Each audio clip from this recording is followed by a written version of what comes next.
Kumusta mga kaibigan? Isang kwentong muli ang aking ibabahagi sa inyo na tiyak nakapupulutan nyo ng aral. Pero kung bago ka pa lang sa aking channel, ay pakilike po ng ating video. Pakiclick ng subscribe button, gayon din ng bell icon para lagi po kayong updated sa mga parating pa na upload. Kung asyumera lamang akong tao, ay iisipin ko na talagang sinusundan ako ni Adrian kung nasan man ako dahil una, ito ay naging instructor namin sa minor subject sa English. Ngayon naman ay ito ay driver ng van sa pagpunta namin sa iba't ibang bar. Hindi malabong dahilan kung bakit siya nandito ay dahil na rin sa akin o pwede rin namang nagkataon lang ang lahat. Nagkataon na siya ang kinuhang instructor at nagkataon din na siya ang driver. Magkaibigan sina Adrian at Sir Brando, kaya pwedeng kinuha rin si Adrian upang magmaneho ngayong gabi. Madami ang posibilidad kung bakit narito siya ngayon. Ngunit anuman ang totoong dahilan ay labas na ako doon. Wala akong oras para pagtuunan iyon ng pansin, lalo na at trabaho ang pinunta ko dito. Isabella, hindi ba sabi mo magkaibigan kayo ni Sir Adrian? Bigla ay tanong sa akin ni Mona sa kalagitnaan ng biyahe namin, patungo naman sa ibang bar. Pabulong niya pa iyong sinabi, sapat na upang kami lang dalawa ang makarinig sa sinabi niya. Heto na ang pangatlong bar na pupuntahan namin. Umpisa nang umalis kami sa bar ni Sir Brando. Nakakadami na rin ako ng tip, kaya mas lalo akong ginaganahan sa trabaho. Merong customer na malaking magbigay at meron ding sakto lang. Iyon nga lang, minsan inakakaasiwa at may mga bumibiling papasadahan ka talaga ng tingin. Nag-aalangang tumango ako kay Mona nang lingunin ko ito. Oo Mona, bakit mo na itanong? Mahina namang tugon ko sa kanya. Umiling si Mona. Wala naman, pero ewan ko ba ha? Siguro, naandar lang yung pagiging malisyosa ko. Pero kasi, parang iba yung tingin sa'yo ni Sir Adrian. May something doon. Kanino ko pang napapansin? Ani naman ito. Nag-iwas ako ng tingin at hindi nagsalita. Totoo ang sinasabi ni Mona. Iyon ang dahilan sa pagiging malisyosa niya. Nararamdaman ko rin iyon, ngunit hindi ko lang pinapansin. Ayoko na magkaroon ng issue, lalo na at kabago-bago ko pa lamang sa trabaho ko. O nakita ko iyon. Maya-maya ay muling bulong sa akin ni Mona nang huminto ang sasakyan. Nailing na lang ako. Hayaan mo na lang. Sambit ko at nagkibit balikat na lamang. Itinuon ko rin ang paningin ko sa labas ng van. Hindi ko sinulyapan si Adrian at baka may iba pang makapansin at bigyan pa ng mali siya. Nang makarating sa bar ay pinag-igihan ko ang trabaho ko. Nag-alok ako ng yosi sa customer dito sa bar. Binigyan ko pa sila ng malawak ng ngiti. Hi miss, give me one of the black. Wika na lalaki sa akin mula sa couch. Good evening sir. Sambit ko naman at inabot ang gusto niyang yosi. You're beautiful. You look like a doll. You're new here? Anito, matapos kong sindihan ang yosi niya. Titig na titig pa sa akin ang itim na itim nitong mga mata. Tumango naman ako. Thank you sir. Yes, I'm new here. Wika ko naman at inabot ang bayad dito sa akin. 1,000 iyon. Kaya naman ay kumuhan ako ng panukli sa kanya. Nang akmang iaabot ko naman iyon sa kanya ay umiling iyon. No, you can keep it up. Just tell me your name. Anito at bigla hinawakan ako sa bewang ko. Napaatras naman ako dahil sa gulat na ginawa niya. Asiwa pa akong ngumiti dito. Mabuti at mukhang wala sa kanya ang pag-atras kong iyon at nagkibit balikat lamang ito. Isabella. Isabella ho ang pangalan ko sir. Mahinang sambit ko sa kanya. Tumango naman ito. Alright Isabella. Take good care, okay? Nagpapasalamat naman ako at bumalik na ito sa couch nila na may kasamahan siya. Nagpatuloy ako sa ginagawa ko. Humiwalay na rin sa akin si Mona nang makita niyang nakukuha ko na rin ang trabaho ko. Lumipas pa mga oras at tinawag na kami ni Miss Jana at tapos na ang trabaho namin. Isa-isa na kaming bumalik sa van at babalik na kami sa bar ni Sir Brando. Kumusta ang trabaho Isabella? Wika ni Miss Jana sa akin na makompleto na kaming lahat sa loob ng van. Nagsimula na rin iyon sa pag-andar. Tipid ako napangiti. Ayos lang naman po, Miss Jana. Tumango ito. Wala namang nambasto sa'yo, hindi ba? Tumango lang din ako bilang tugon. Hindi ko na sinumbong yung ginawa ng lalaki kanina nang bigla akong hinawakan sa bewang ko. Mabuti kung ganoon. Nawala na ang atensyon sa akin ni Miss Jana. May mga sinasabi na itong reminder para sa lahat. At nang makarating na nga sa bar ni Sir Brando, ay isa-isa naming ibinigay ang kita namin ngayong gabi. Itinabi ko na rin yung tip na nakuha ko. Bibilangin ko iyon bukas pagkagising ko. Dumiretso na ako sa dressing room kasama si Mona para magpalit ng damit. Napapahikab na rin ako at bumibigat na ang mga mata ko. Anto ka na, Isabela? Ngumiti lang ako bilang tugon. Naku, masasanay ka din sa trabaho natin. Enjoy mo lang at masaya makakuha ng madaming tip. Oo nga, makakatulong iyon sa gastusin ko sa universidad. Wika ko naman. Ay, working student ka? Gulat na wika ni Mona. Tumango naman ako. Ilang taon ka na ba? Sinabi ko ang edad ko kay Mona at halos hindi naman ito makapaniwala. Grabe, ang bata mo pa pala. Nakakabilib ka naman. Nagtatrabaho ka para sa pag-aaral mo. Tipid akong ngumiti. Kailangan Wika ko kay Mona. Sinenyas ko sa kanya ang fitting room para na rin maputol ang pinag-uusapan naming dalawa. Hanggat maaari ay ayaw kong pag-usapan ng buhay ko.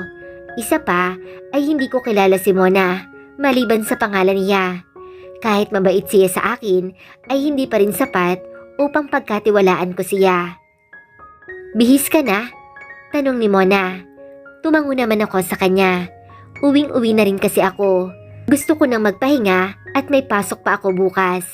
Hiling ko lang ay sana hindi ako makatulog sa klase. Hindi pwedeng mapag-iwanan ako, lalo na at ang dami kong hinahabol. Matapos ko magbihis ay nagpaalam na ako kay Mona na mauuna na ako. Tumango naman ito sa akin at sinabing mag-iingat ako. Bago lumabas ay sinuot ko ang jacket na dala ko. Mag-aalas 3 na ng madaling araw at paniguradong malamig sa biyahe nito. Napapahikap pa ako nung lumabas ng bar. May luha na rin sa mga mata ko. Inaantok na talaga ako. Pagdating sa labas ay kaagad ako nag-abang ng masasakyang jeep. Ngunit wala pa mang dumarating na sasakyan ay isang pamilyar na sasakyan ang huminto sa aking harapan. Bumaba ang bintana noon, banda sa may driver seat. Sinalubong ako ng seryosong mukha ni Adrian. Sakay na, ihahatid na kita, Isabela. Anito sa akin sa mababang tono. Nag-iwas naman ako ng tingin sa kanya. Umiling ako. Hindi na, Adrian, sa jeep ako sasakay. Maraming salamat. Ani ko naman at hindi na siya nilingon pa. Ibinaling ko ang paningin ko sa kalsada. Akala ko ay kukulitin ako ni Adrian na sumabay sa kanya. Ngunit wala naman akong nakuhang tugon mula sa kanya. At akala ko rin ay aalis na ito. Ngunit hanggang sa makasakay ako ng jeep ay saka lamang umalis ang sasakyan ni Adrian. At naging ganoon ang routine ko gabi-gabi sa loob ng 4 na beses na pagpasok ko sa trabaho. Si Adrian ang driver ng van at kada uwian ay aalok nitong sumabay ako sa kanya. Ngunit ni isang beses ay hindi niya ako napapayag sa inaalok niya. Hindi rin naman niya ako pinipilit. Wala naman siyang ibang ginagawa bukod pa doon at hindi rin naman siya nagtatangkang kausapin ako. Iyon nga lang nakapagtataka at para saan iyong ginagawa niya. Naku, makakapasok ka ba niyan sa trabaho mo mamaya, Isabela? Namumutla ka? Wika ni Jenny nang magising ako at makitang may bahid ng dugo sa suot kong pang ibaba. Masakit din ang puson ko at nahihilo ako. Tumango naman ako sa kanya. Uminom na ako ng gamot. Mawawala rin to mamaya. Sa lagay ng trabaho ko ngayon ay hindi pwedeng lumiban. Sayang ang tip na makukuha ko. Lalo na at nakakatulong iyon sa pagkain at hands out sa universidad. Sabay na rin tayong pumasok, Jenny. Maliligo lang ako. Sambit ko at agad na dumiretso ng banyo. Nagmadali ako sa pagliligo at pagbibihis. Naabutan kong nasa sala si Jenny at naghihintay sa akin pagkalabas ko ng kwarto niya. 6:00 pa lamang ng umaga at masyado pang maaga. Hindi pa kami mahuhuli sa klase. "Tara na, Isabela," wika nito sa akin. Agad na rin kaming lumabas ng bahay nila at nag-abang ng sasakyan. Mabuti at agad kaming nakasakay. Hindi kasi ako komportableng tumayo ng matagal, lalo na at sumasakit pa ang puson ko. Wala rin ako sa mood. Pagdating sa universidad ay halos hindi ako makausap na maayos ni Jenny. Tahimik lang kasi ako at kapag oras ng break time ay tutungo lang ako sa desk para umidlip. Nang mag-uwian naman ay kaagad ko nang niyaya si Jenny na umuwi na at magpapahinga na muna ako. Masama rin kasi talaga ang pakiramdam ko. Iidlip lang ako saglit at baka mawala itong hilong nararamdaman ko. "Gisingin mo na lang ako, Jenny, mga bandang 8:00. Salamat." Wika ko at humiga na sa kama. Pinikit ko ang mga mata ko at hinayaan akong kainin ng antok. Mabuti na lang at agad ako nakatulog. Nagising lang ako sa marahang pagtapik ni Jenny sa pisngi ko at sinabing 8:00 na ng gabi. Tumango ako dito at agad na ring bumangon. Naligo ako at nagbihis ng pantalon at plain t-shirt na itim. "Sigurado ka bang kaya mong pumasok ngayon? Magpahinga ka na muna kaya, Isabela?" Nag-aalalang wika ni Jenny sa akin pagkalabas namin ng bahay nila. Nagpresinta kasi itong sasamahan ako sa pag-aabang ng masasakyang jeep. Tipid naman akong umiti dito. "Papasok ako, Jenny. Sayang kasi ang tip." Ani ko naman. Nakakapanghinayang naman kasi talaga yung mga makukuha ko. Nakakatustos din iyon sa pangangailangan ko kahit papaano. Tumango ito. "O siya, mag-iingat ka. Kapag hindi kaya, umuwi ka agad ha, Isabela. Sabado naman bukas, makakapagpahinga ka ng mas matagal." "Sige, Jenny. Maraming salamat." Ani ko at nagpaalam na nang matanaw ko ang paparating na jeep. "Mauna na ako, Jenny." Dagdag ko pa matapos kong parahin ang jeep. Pagdating naman sa trabaho ay si Mona na ang nag-ayos sa akin at hindi pa ako sanay mag-makeup ng sarili ko. Pinag-aaralan ko pa kasi kung paano gawin ang bagay na iyon. "Ay, papulahin pa natin ang labi mo, Isabela. Namumutla ka tonight, girl." Puna nito habang inaayusan ako. Kumpara sa akin ay kanina pang nakapag-ayos si Mona. Nakabihis na rin ito ng uniforme namin. "Meron kasi ako ngayon." Nahihiya namang tugon ko. "Oh, red days? Buti pumasok ka. Hindi ba nasakit ang puson mo?" Ani naman sa akin ito. Napabuga ako ng hangin. "Masakit nga eh. Pero uminom na naman ako ng gamot para sa dysmenorrhea. Sayang kasi ang tip kaya pinilit ko nang pumasok." Tugon ko naman sa kanya. Napatango-tango ito. "Nag-e-enjoy ka na ha? O pikit ka?" Hindi na ako nagsalita pa at tahimik lamang na sinunod ang gusto niya. Nang okay na, ay lumabas na kami at nagsimula na sa pagbebenta ng yosi. Hindi pa ako makapag-focus at talagang nahihilo ako. Pinagpapawisan din ako ng malapot at pakiramdam ko ay anumang oras mabubuwal ako. Dagdagan pa ng malikot na pag-ikot ng neon lights dito sa loob ng bar. "Uy, Isabela, okay ka lang ba talaga? Parang hindi mo kaya." Ito ang pangatlong beses na kinumusta ko ni Mona sa lagay ko at puro tango ang sagot ko sa kanya. Ngunit ngayon ay parang hindi ko na talaga kaya. "Okay lang." Naputol ako sa sinasabi ko at napakapit ako kay Mona nang bigla ay umikot ang paningin ko. "Hindi ka talaga okay. Tara, puntahan natin si Ma'am Jana at sabihin ang lagay mo para na rin makauwi ka na kaagad." Hindi na ako nagprotesta kay Mona at hinayaan ko na lang ito sa pag-alalay sa akin pabalik ng dressing room. Pagkarating doon ay kaagad akong pinayagan ni Miss Jana na umuwi na. Kami na lamang dalawa ang nag-usap at bumalik na si Mona sa loob. "Are you sure na kaya mong umuwing mag-isa, Isabela?" Wika sa akin ni Miss Jana. Tipid akong ngumiti at saka tumango. "Nahilo lang po ako kanina, Miss Jana, dahil sa malikot na mga neon lights, pero kaya ko naman pong umuwi." Magalang na sambit ko naman. "O sige, magbihis ka na para makauwi ka na Magpahinga ka na muna at huwag ka na munang pumasok bukas kung hindi mo pa kaya, okay? Salamat po, Ma'am Jana. Tumango ako dito at agad nang nagtungo sa fitting room para makapagpalit ng damit. Matapos ko magbihis ay lumabas ako ng bar. Napapangiwi pa ako dahil sa pananakit ng puson ko. Maghapon ko na iyong iniinda. Katulad ng nagdaang gabi ay nag-abang ako ng masasakyan. Ngunit katulad din noon, sasakyan ni Adrian ang nasa aking harapan. Bumaba ang salamin banda sa driver seat. Hatid na kita, Isabela. Umiling ako. Hindi na, Adrian. Hindi ba at ikaw ang nagmamaneho ng van? Paano sila niyan? Sambit ko at naghintay ng jeep. Napailing din naman ito.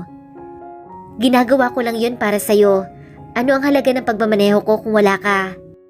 Napabuga ako ng hangin. May posibilidad nga na iyon ang dahilan kung bakit gabi-gabi si Adrian ang driver ng van. Ngunit hindi ko pa rin maiwasang magulat. Lalo na at sa bibig niya iyon mismo nang galing. Adrian, hindi na. Sa jeep ako sasakay.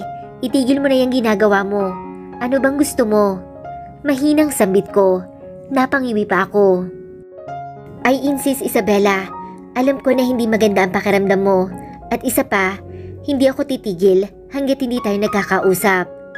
Napabuga ako ng hangin. Sige, buksan mo ang pinto at papasok ako. Mag-usap tayo ngayon din. Ani ko, kahit masama ang pakiramdam ko, para na rin matapos ito. Gusto ko nang tigilan niya ako. Hindi ako natutuwang gabi-gabi ay nandito siya para lang sa akin. Ayokong pag-usapan ako ng mga kasama ko sa trabaho. Baka magawan pa nila ako ng issue. Stay there. Pagbubuksan kita ng pintuan. Sambit naman ito. Tila nagliwanag pang itsura ni Adrian. Napabuga naman ako ng hangin. Hindi iyon ang ibig kong sabihin. Ang sinasabi ko ay alisin niya ang pagkakalak ng pintuan para makapasok ako. Wala na akong nagawa nang dali-daling bumaba si Adrian ng sasakyan at agad na umikot sa passenger seat at binuksan niya iyon.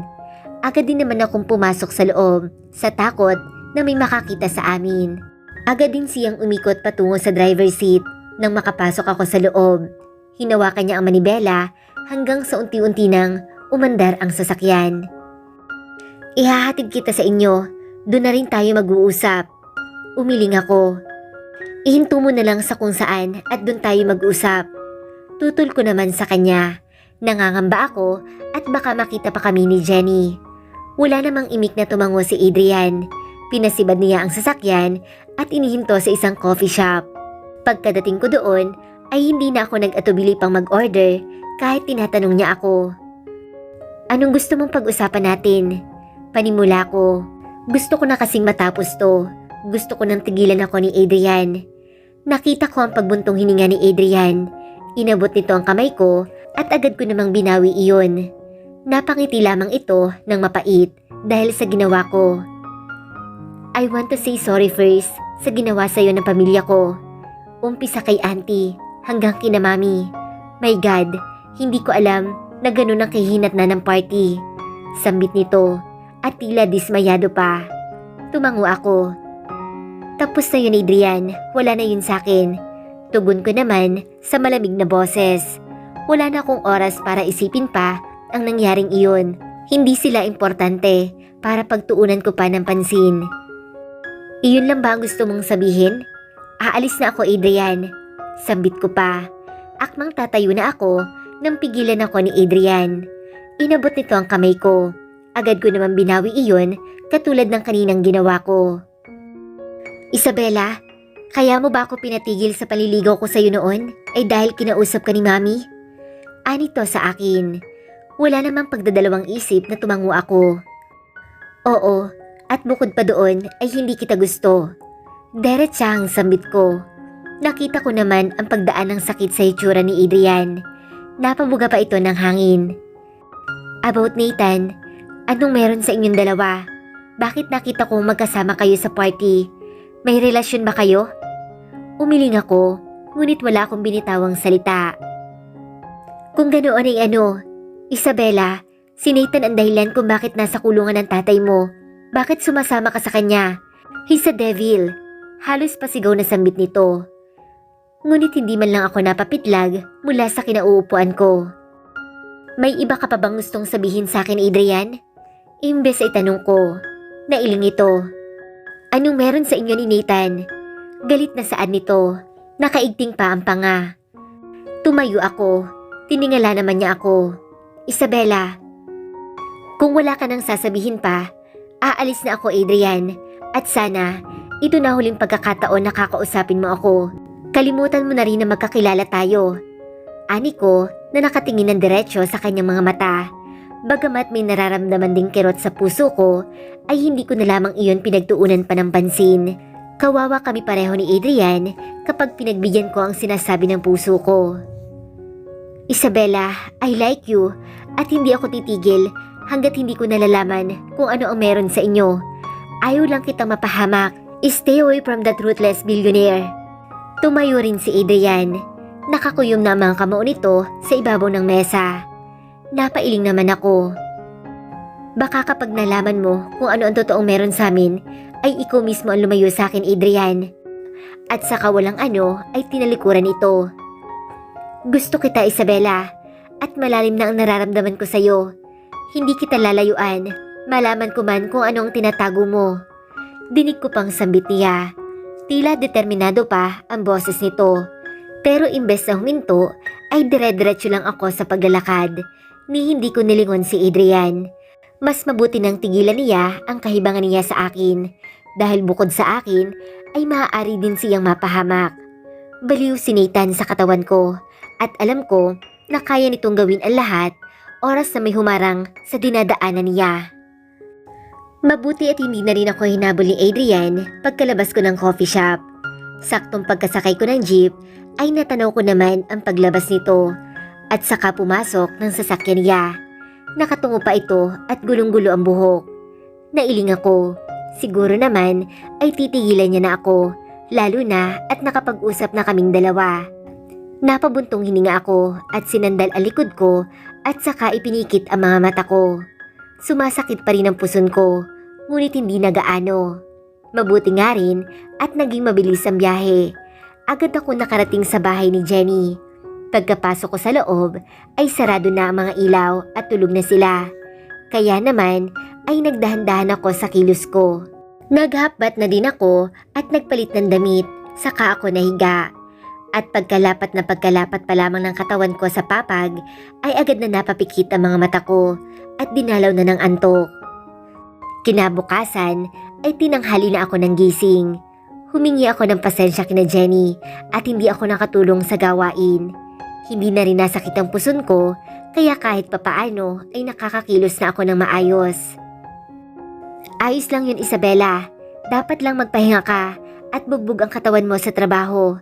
Araw naman ng Sabado ngayon. Kung pwede nga lang ay matulog ka maghapon.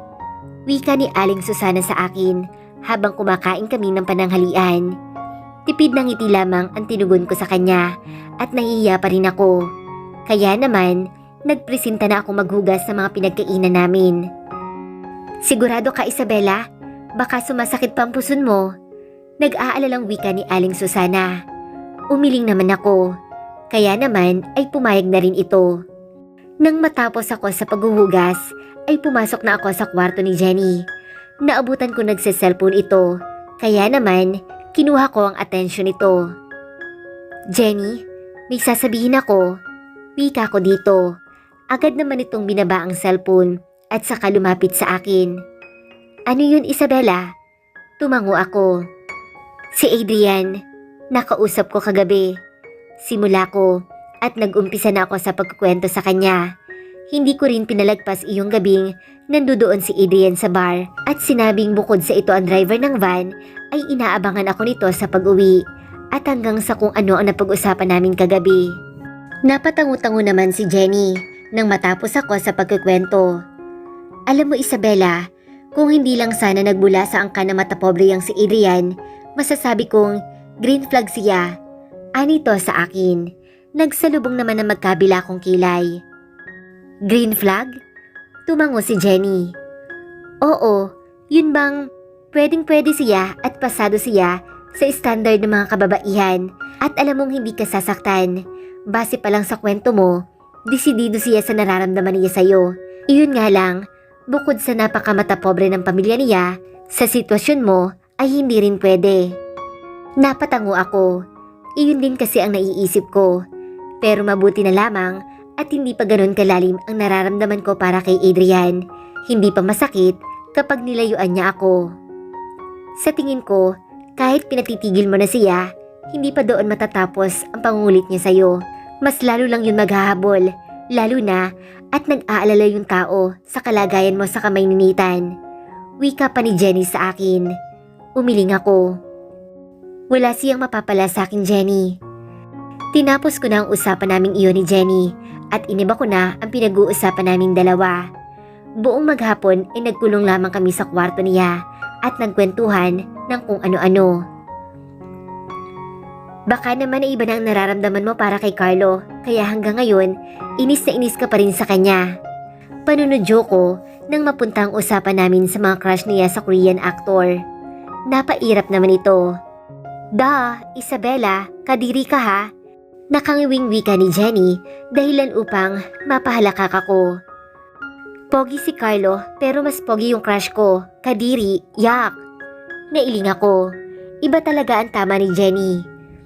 Nagkwentuhan pa kami ng mga kung ano-ano ni Jenny at nang pumatak na ang hapon ay lumabas na kami ng kwarto at nag-asikaso sa kusina.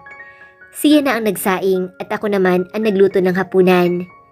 Kinagabihan din ay sabay-sabay na kaming kumain. Kami ding dalawa ang nagligpit ng pinagkainan at naghugas. Nauna nang pumasok ang mag-asawa sa kwarto habang kami naman ni Jenny ay naiwang nanonood ng palabas sa sala. Pasado 11:00 na nang makita ko ang paghikab ni Jenny. Isabella, inaantok na ako. Ikaw na lang ang magsara ng TV kapag tapos ka ng manood.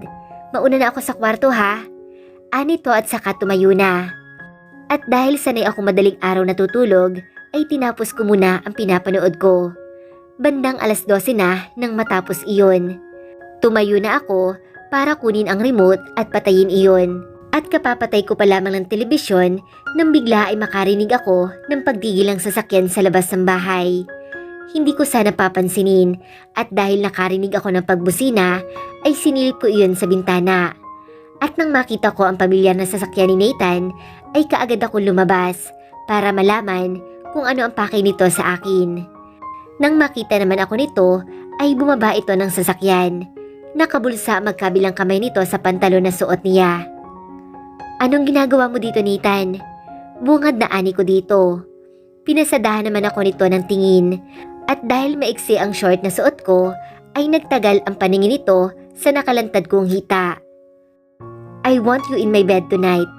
Diretsahang saan nito sa akin. Nagsalubong naman na magkabila kong kilay. Umiling ako. Hindi pwede. Umalis ka na. Sambit ko at tinalikuran ito. Ngunit hindi ko pa man naihakbang ang mga paa ko, ay naramdaman ko naman ang pagpulupot na magkabilang braso nito sa bewang ko. At bakit hindi? Si Adrian na ba ang nagpapaligaya ng kama mo gabi-gabi? Mahina ang boses, ngunit may pang-iinsultong anito sa akin. Nagpanting naman na magkabila kong tenga at kumawala sa yakap niya. Pinanlisikan ko ito ng tingin. Umalis ka na kung ayaw mong isampal ko sa pagmumukha mo yung napkin ko. Galit na ani ko sa kanya. Napangiwi naman si Nathan at saka umatras papalayo sa akin. I'll be back next week, Isabella. Sambit nito at saka pumasok ng sasakyan niya. Napaismid naman ako.